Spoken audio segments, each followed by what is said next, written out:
बिस्मिल्लाहिर्रहमानिर्रहीम। अस्सलाम वालेकुम। DNN स्टूडियो से मैं हूं मोहतरम हुसैन। सबसे पहले शामिल करते हैं अहम खबरें। हंगू में रिक्रूट कोर्स की पासिंग आउट परेड के एहतमाम पर doctor Fasihuddin Ashraf commandant police training college Hangu में अच्छी कारकर्दगी पर अफसरान को तारीफी असनाद से नवाजा। तकरीब के मेहमान खसूसी doctor Fasihuddin Ashraf commandant police training college थे।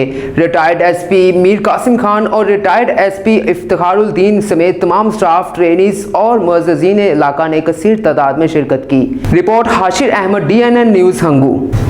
लसबेला का इलाका बागड़ में वाक़े DG खान सीमेंट फैक्ट्री के मैनेजर की बदसलूकी पर अहले इलाके का एहतजाज। अहले इलाका बागड़ का कहना था कि उनकी अराज़ी पर नाजायज़ कब्जा किया जा रहा है और लोकल वर्कर्स को बिला वजह नौकरियों से फारिग, जबकि गैर लोकल वर्कर्स को नौकरियों के लिए तरजीहात दी जा रही हैं। एहतजाज में अहले इलाका ने वज़ीर आला बलोचिस्तान से अपील की है कि वाक़े का फौरी नोटिस लेकर उन्हें इंसाफ फराहम किया जाए। रिपोर्ट मीर अली जान शाह, DNN न्यूज़ लसबेला।